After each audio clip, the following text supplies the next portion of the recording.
when to start within the next 5 to 10 seconds.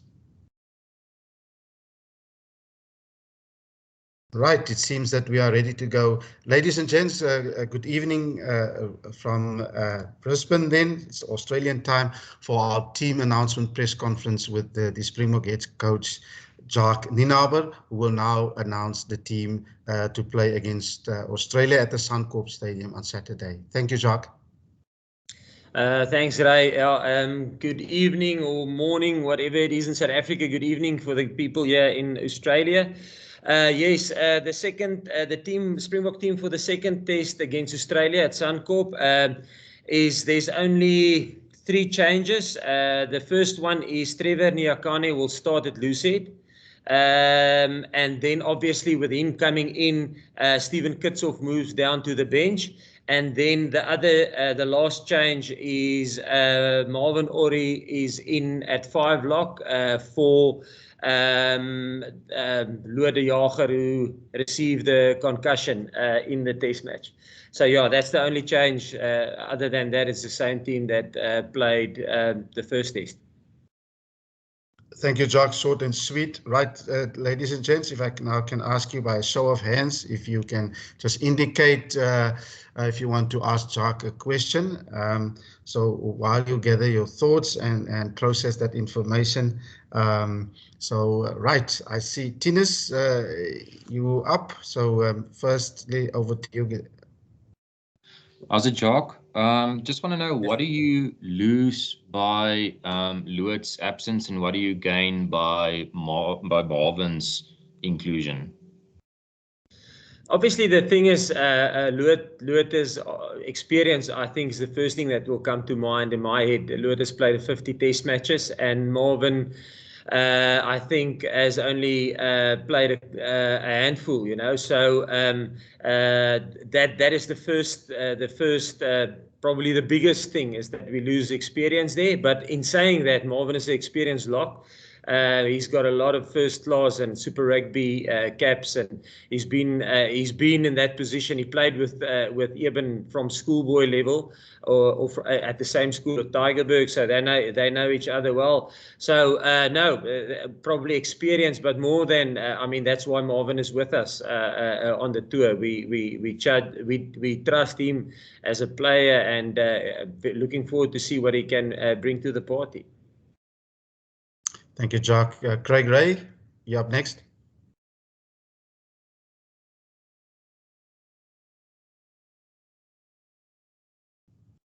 Hi, Craig, can you hear me?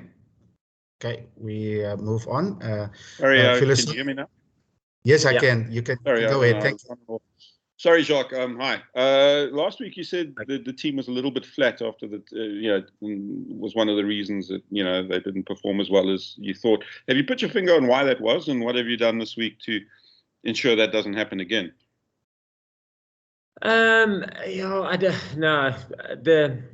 I won't say flat. Did I say that after the press conference? I don't know, something along those lines, but maybe I'm projecting a little bit, but I think it was a below par performance or something along those lines, if I recall correct.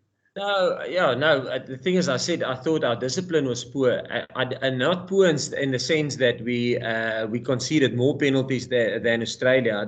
We didn't concede more penalties than them, but for our standard.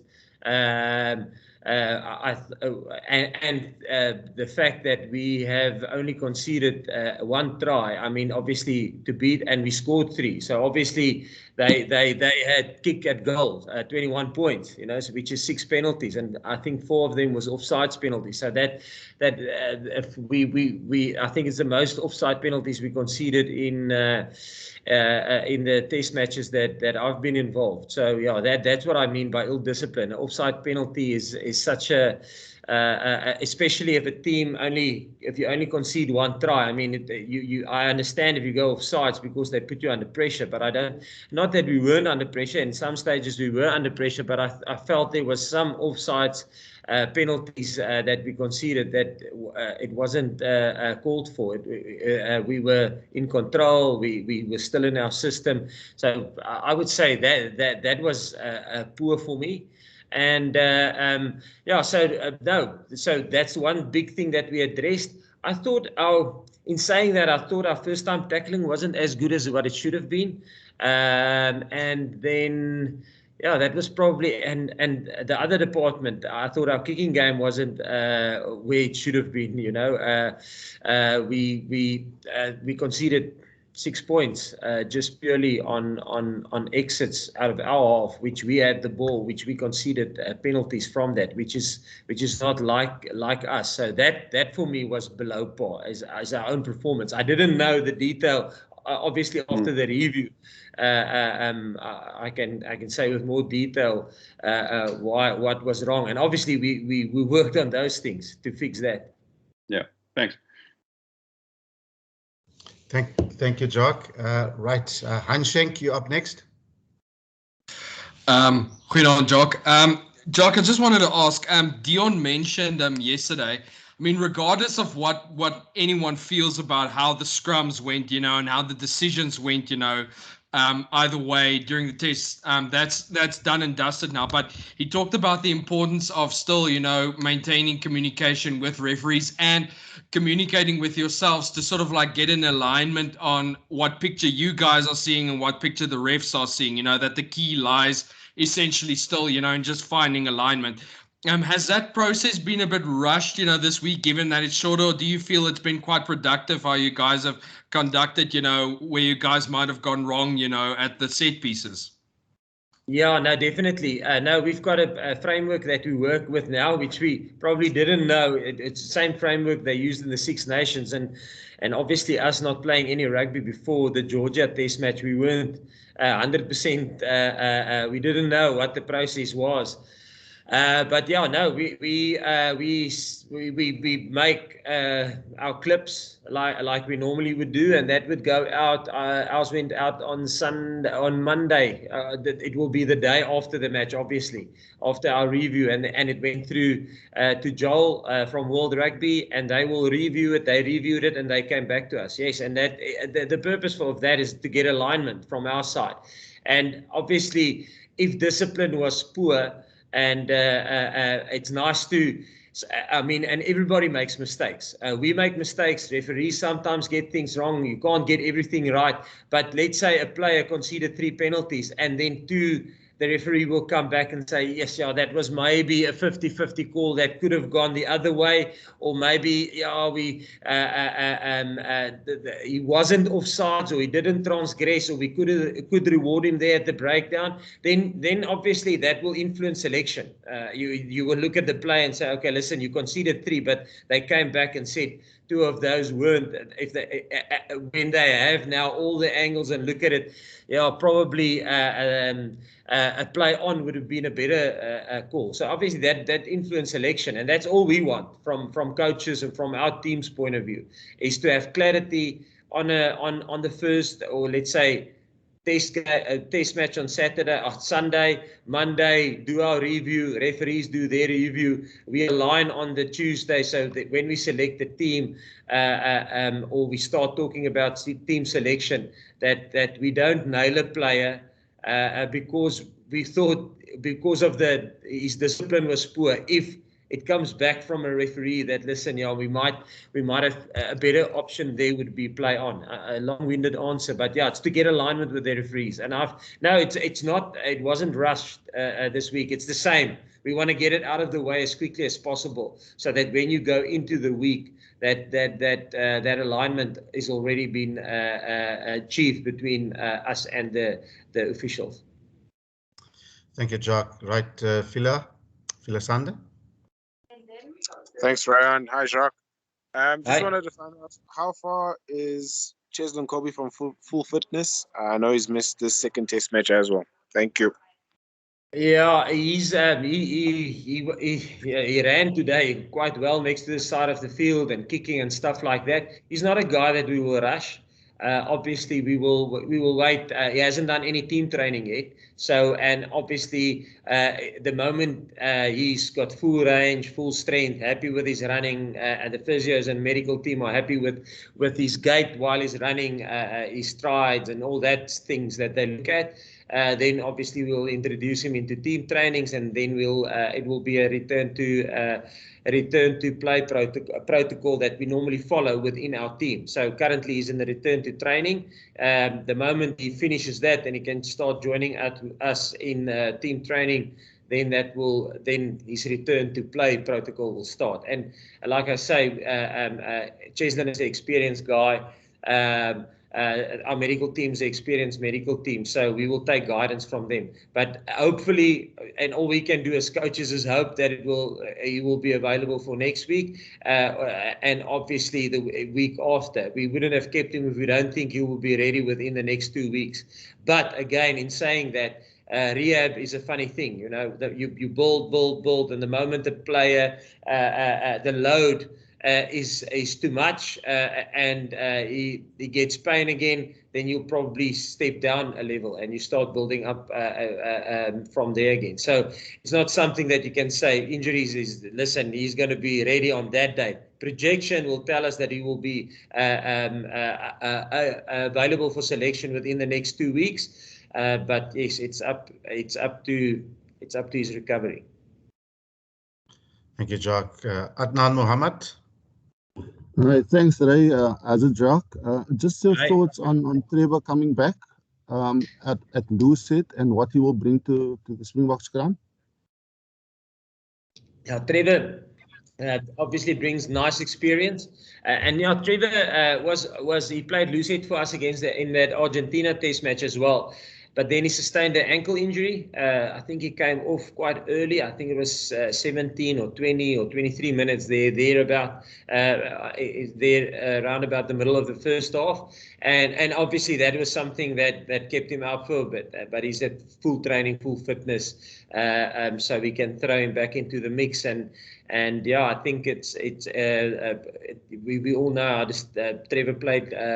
For us, Lucid in the British and Irish Lions as well. So it's nice to have somebody of Trevor back in the mix. He's getting close to his 50th Test match for South Africa. So I think that's something that he would be looking forward to. And so it's nice to have him back. Thank you, Jacques. Justin Ford. Thank you, Ray. Good evening, Coach. Just a quick question. In terms of the turnaround time, notably you guys played on Sunday and obviously it's Saturday this week. Is it still, do you feel enough time to correct, any wrongs from last week in order to really just go one up again this weekend against Australia? Yeah, no, definitely. It's not a 6-day turnaround. Was the same turnaround. We sometimes when you play on a Sunday and a Saturday again, you get a 6-day turnaround. Normally it's Saturday to Saturday, which is 7 days. And then sometimes you get 8-day and longer turnarounds. In the World Cup, from our Canada Test match up to the quarterfinal, I think we had a 12-day turnaround. And then between the Welsh, the semi-final and the final, we also had a 6-day turnaround. So it's not something that's unfamiliar for us. And we've got a certain week structure that we put in to a 6-day turnaround. So now we tick all the boxes as per normal. Okay, we move swiftly on to Ashfaq Mohammed. Thanks, Ryan. Hi, Jacques. Your lock situation with Nicholas having to leave and now Luat out, are you a bit concerned? Would Luat still be available for the All Black test? And then also your bench configuration with the 3 loose forwards, you stuck with that with the 6-2 split there, and Shaw and Damien as the only backs. We know what happened last week with the goal kicking. Did you consider maybe bringing in Elton or Mone onto the bench? To answer your first question in terms of Luat, Luat sustained a concussion. And normally, if everything goes well in terms from your return to play from concussion, it normally takes 7 days. So obviously, because it's a 6-day turnaround, he'll miss it with a day.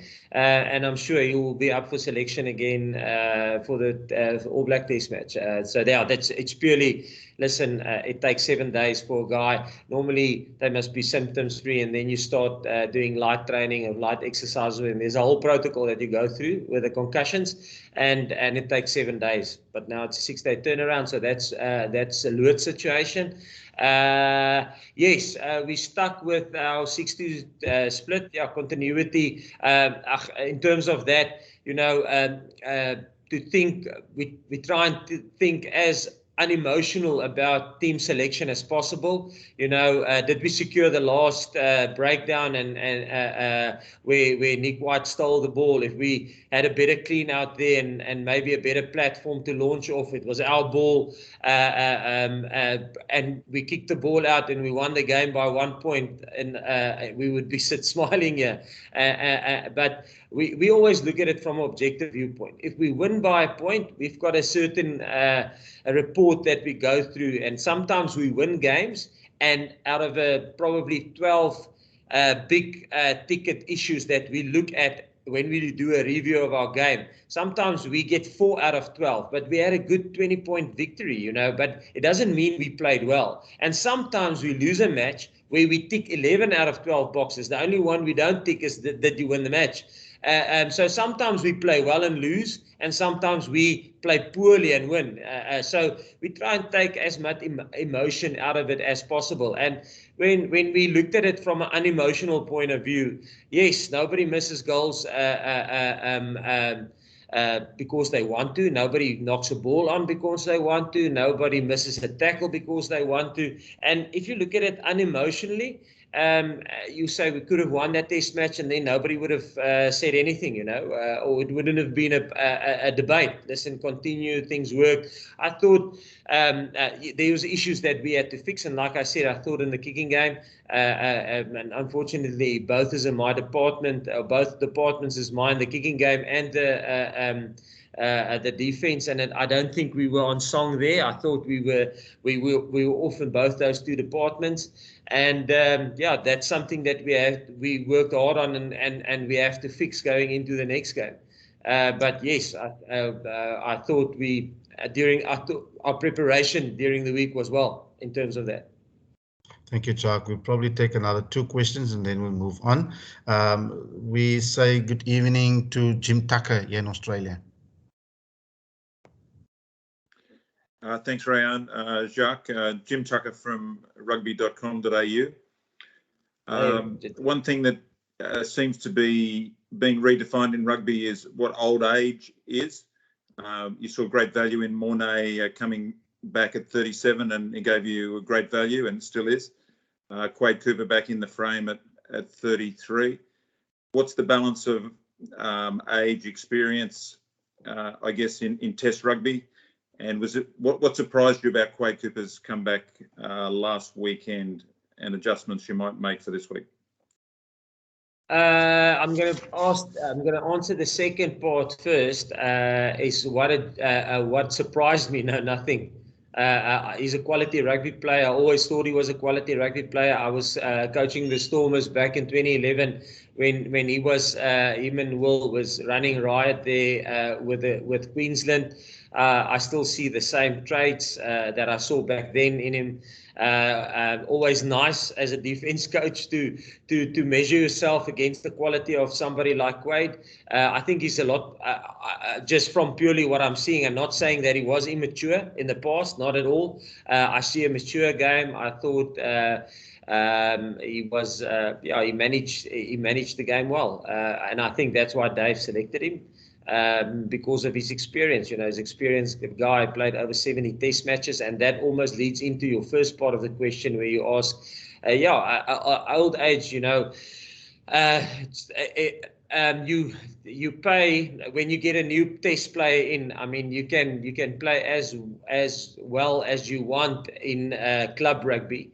It's not test match rugby, and test match rugby is different, and it's something that you grow into. You make mistakes, you get used to the pace of the game. Only after a couple of test matches you get used to the pressure of it. And Quade, I think he played 70-odd test matches already for South Africa. Obviously he's been through most of it. So I think in terms of your squad, it's always nice to have experience on one side, but also to get that energy and that how can I say it, that energy and almost mindfulness and playfulness from the youth. So I think it's always nice to have a good balance in terms of that. Thank you, Jacques. Thank Thank you, you. Jim. Right, we'll finish off the section with Stephen Nell. How's it, Jacques? Nice to see you. Hi, Stephen. Jacques, I wonder, in talks with the referees, was obstruction at all a talking point? In particular when you chase kicks. Yeah, that's obviously a big issue. It was also, I remember, I don't know if that's a New Zealand thing that slipped in because the Chiefs in the past also had that issue. So I just wondered whether you have addressed that. Yeah, no, listen, we had addressed. We always when we addressed stuff with the referees, even when we did it the week leading into the test match, we always try and figure out from a coaching point of view. I think the other coaches do the same, where the contest of this test match would be, and for us, obviously, we thought that would be a big a contest on both sides. Nick White and both their nines are actually good box kickers as well. So we thought from their point of view and from our point of view, it's going to be a big contest. And it was. I think Australia kicked more in this test match or the past test match that they did in the previous 5 test matches they played.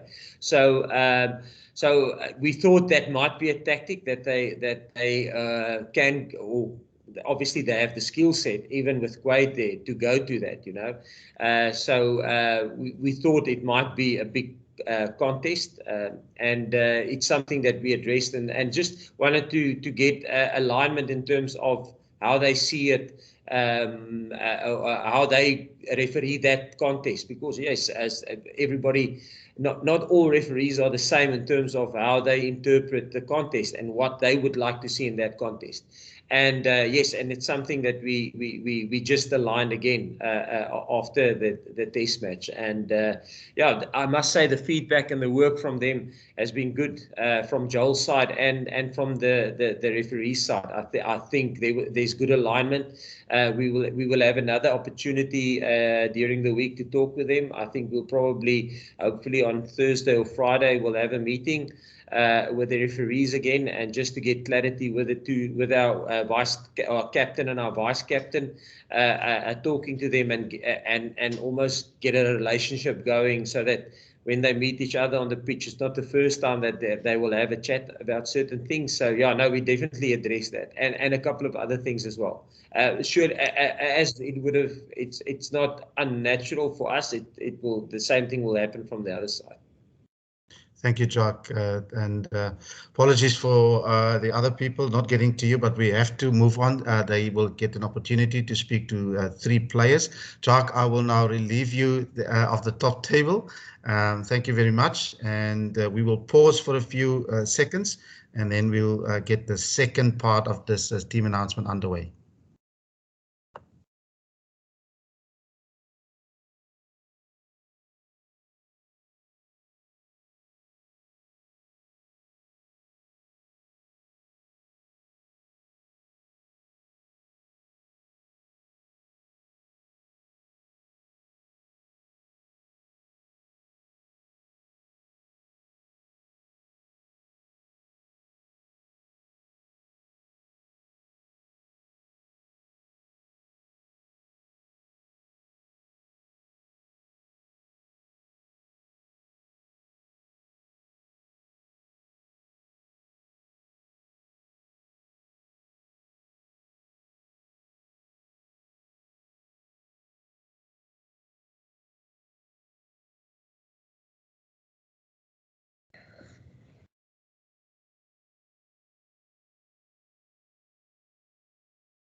Right, good evening, gents.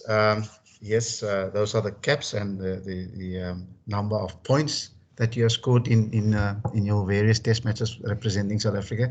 Good evening to Trevor, and good evening to Kwaha. So Kwaha will be embargoed, as I said, for tomorrow and Thursday, and Trevor's quotes along with Jacques, you will be able to use immediately. Unfortunately, Frans Malherbe, ladies and gents, will join us at another time, so we will go ahead with these 2 gentlemen at the table, And we say good evening now to, let me see, who's Leighton Koopman. Hi, Ryan. Thanks a lot. Hi, Trevor. Hi, Kwag. Trevor, maybe for you or Kwag, you can answer as well. Just the chatter in the change room before you went onto the field first test and after getting onto the park. In terms of the vibe in the stadium with fans in there, how you guys adapted to that, and if you think you handled the occasion of playing in front of fans as a Springboks team good, and if you can do a bit better coming this weekend's second test, please. Yeah, definitely. I think for us, we obviously want to do better than what we did last week. But yeah, it was amazing to play in front of fans again. I must say it's a really good experience.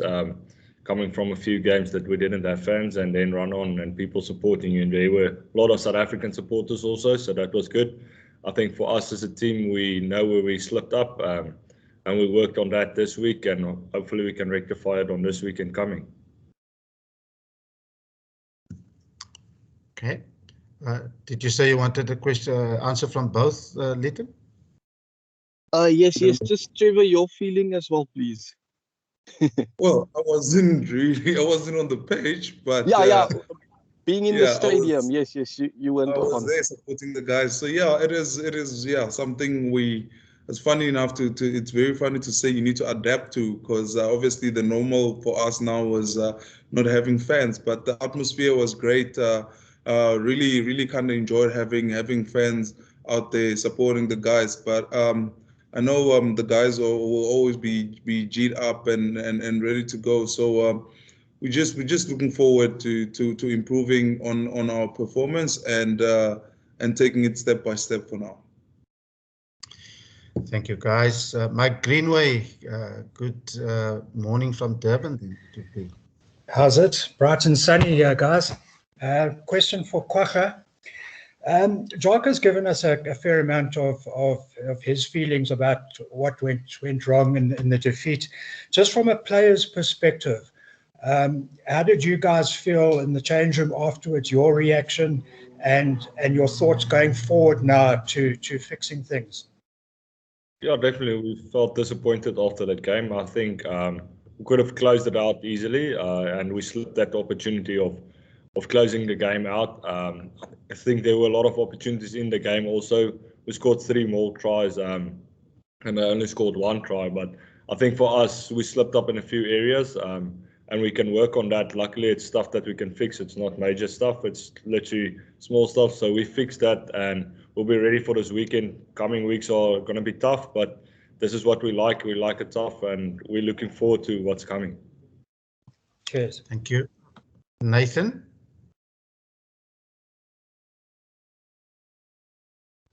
Nathan Gogela, can you hear me? Yes. Okay, go ahead. Thank you.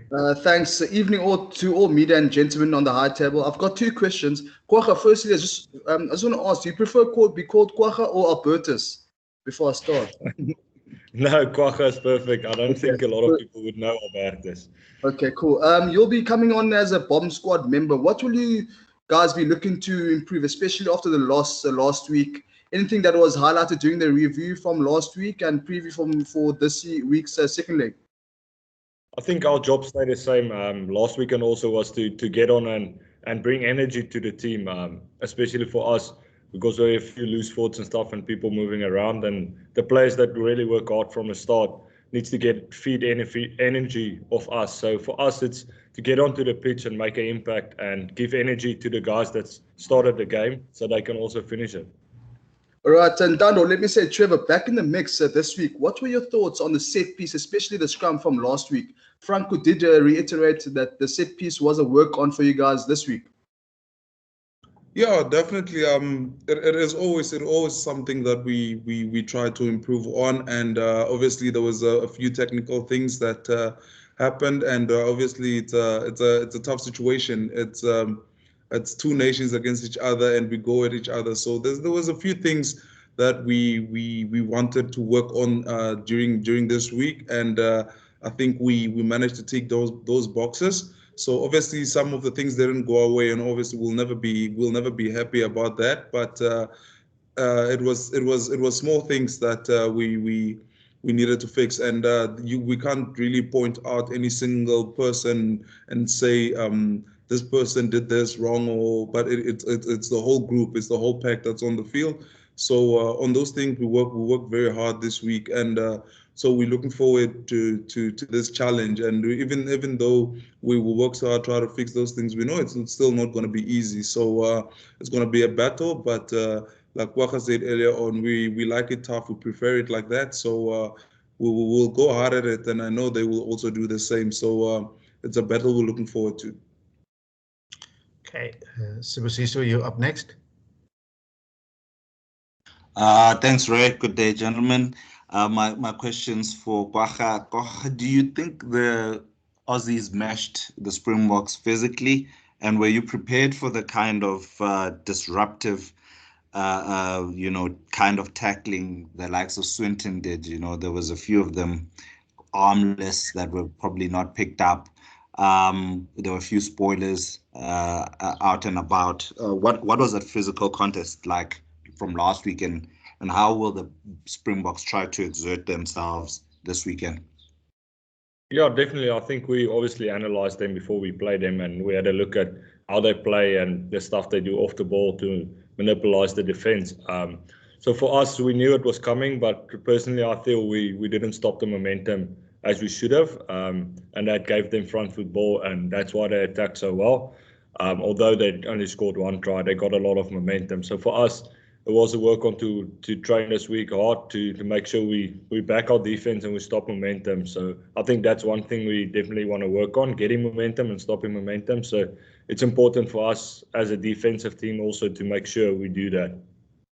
Sorry, just a quick follow-up on that, Kwacha. The bench is very sort of lopsided, lots of flankers in there, and lots of locks in the starters. What is the message there? What are you guys meant to bring that the forwards would not have done in the starting lineup? Yeah, I think if you look at the loose trio that's basically on the bench, for us is to bring energy to the pack, to make sure that we get the pack going again and make sure the pack is functioning. And for us in defence also to work hard. We know that some teams score the most points at the last ends of games. So for us is to come on and to work hard in the defensive setup also to get off the line and make sure our defense are performing. Okay, now we give a chance to Liam Belkam. Hi, good evening, guys. My question is for Kwacha. It relates to the impact of Michael Hooper. Obviously, he's a fantastic flanker. He impacts the game in different ways. He also seems to have the ear of the referee fairly often. How difficult is it to play against a guy like that, given the range of skills that he brings to the party? Yeah, I love it to play against him. I've played against him a lot in Super Rugby and now at Test level also. He's a really good player. All credit to him. He's played a lot of Test caps also. And he's a player that can go 80 minutes every game. I think he's done it before in Super Rugby seasons where he played basically all the games. Yeah, it's great playing against a guy like that because you know he's gonna be at his best and you got to be at your best to actually meet each other. Like I say, he's a good player, so it's never going to be easy. But yeah, for us, it's just to focus on our system and not use individuals and focus on them. Okay, we're going to go one more round of questions and then we will conclude. And we circle back to Mike Greenway. If your hand is up for I think that's an old hand there. Thank you, Mike. Right, Tinus van Staden, you have a fresh question? Yes, I have one for both, Rayan. Mag ek vir Kwacha in Afrikaans vra? Ja, gaan maar voort, dankie. Kwacha, julle het nogal so 'n paar spelers op die bank wat bal toe speel.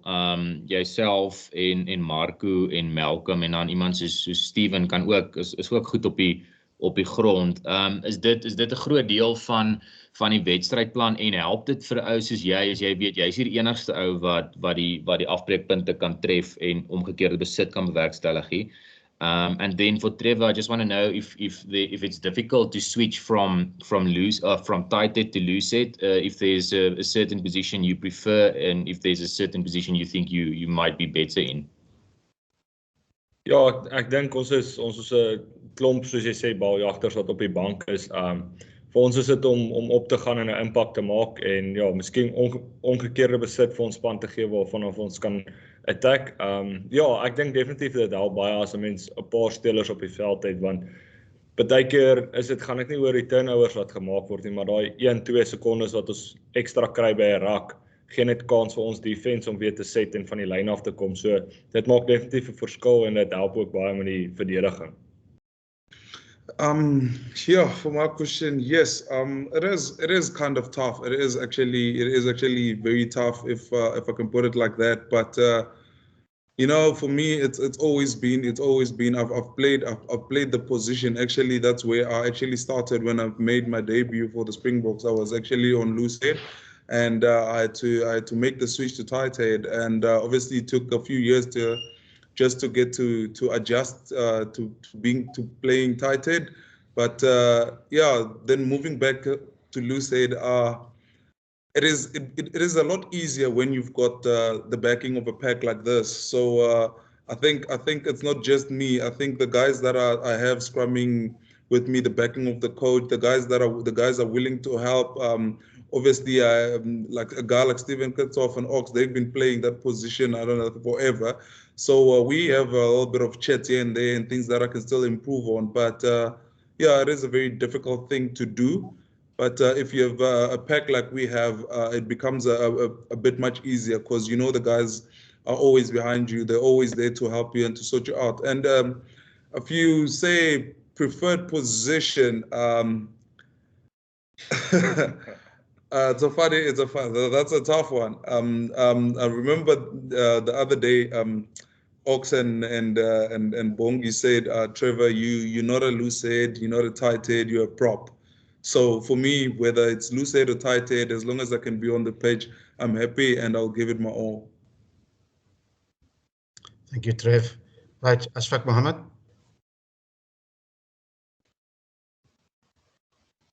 No. Okay, Adnan. Just a question to Trevor, and then I just want to ask Kwagga as well. Trevor, just the Australians, their style of scrumming, how much different is that to what the other countries bring? Because we saw last week they technically they quite different in the sense that they might not be the strongest, but they use certain tactics. I don't want to say underhand tactics, but just your thoughts on that. Yeah, well, I think every team have their own system. I think they've got their way of scrumming, and they try and impose it on us. So it's always we always try to analyze and figure out what we can do to be able to counter that. And yes, it is a different type of challenge when you play Australia, because you've got different kind, like the likes of Tupou and Alalatua. They both tight heads, but they do certain things a bit different. So that makes the challenge a bit harder in analyzing. So the nice thing about working with a coach like Coach Dani at the Springbok, for us, it's we never focus on what the opposition really do. We try and perfect what we want to achieve. So we don't have any tricks coming around doing certain things or trying to take it down or take it up. All we want to do is stick within our system, and we have a strong belief that our system is there it's there to back us. It makes us strong. So for me, yeah, personally, we all believe in one system. We buy into the same system, and it doesn't matter what any other team do. When we stick to our system and we do what we know and what we do best, we always find a way. So that's my take on that. Thank you, Trevor. Just a question for Kwagga. Sorry, Ashfaq. Kwagga, you probably the fastest loose forward on the bench or in the team.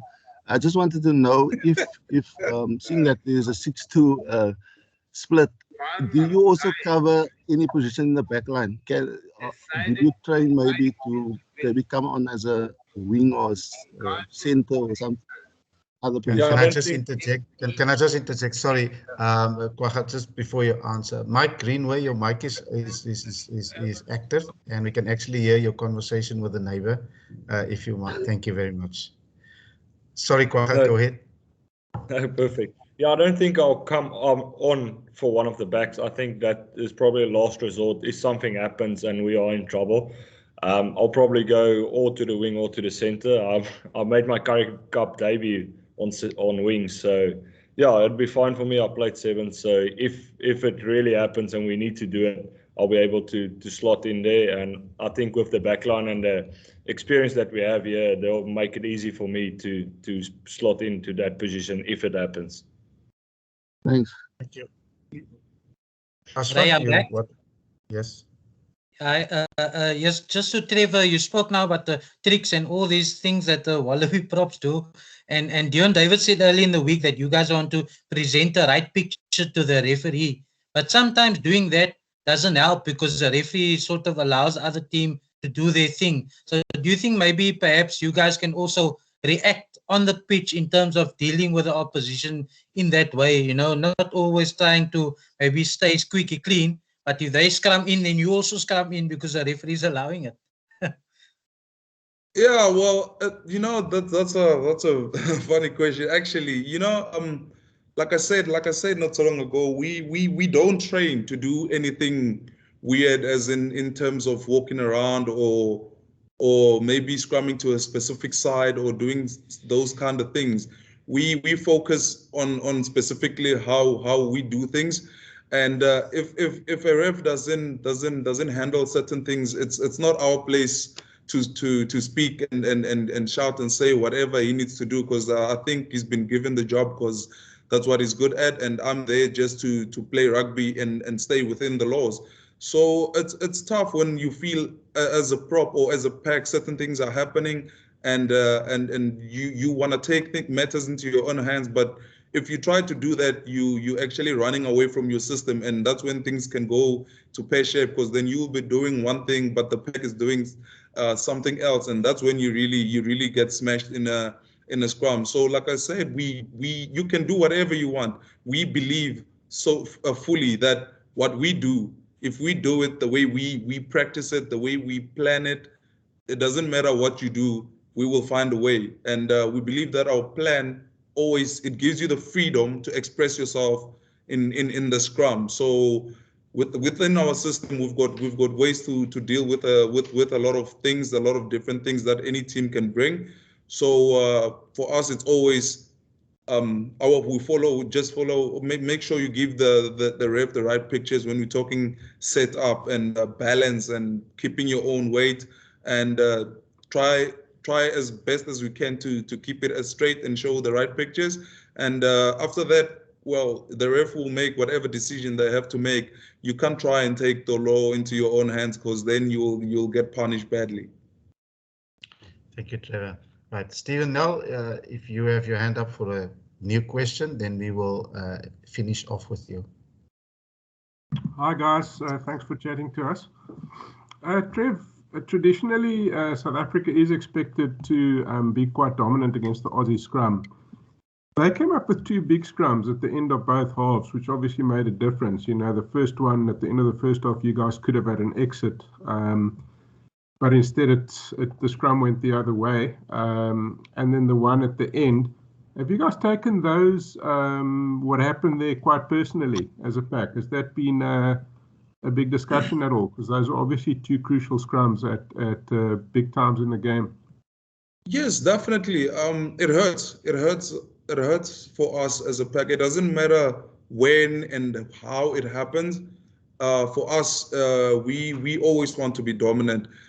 Even if the scrum that happened in the halfway line, or even in their own 5 meter, and they managed to get a penalty, it will always hurt us. We always strive to be dominant and to try and get 100% scrums that we go in. So it was tough to see that, and we as a team, we knew that we have to come back and look at those pictures and try to understand what actually happened and see if we followed our system and we did what we had spoken about and what we had trained. So we did look at those images, and it's deep in our hearts. It's sore. It's buried in the back of our mind. We know what they're capable of, and we know that they will probably even come very much harder than they did last week. So we prepared for that. We ready for that, and we know it's not just going to be a walkover. But I think Kwagga said, it will start with momentum, end with momentum, and that's also in the set piece. It will be exactly that. So we'll do all that we can to try and manage that and salvage that, and try to be as dominant as we can. Thank you, gentlemen, at the table there, for your fantastic cooperation and participation, as well as the media in South Africa and in Australia. That then conclude our post-match press conference for this week. The team that was announced to play against Australia this coming Saturday at the Sandcorp Stadium in Brisbane. Thank you very much. Our next media engagement from our team base here in Brisbane will be Sia's captain's press conference on Friday. Take care and stay safe. Bye-bye.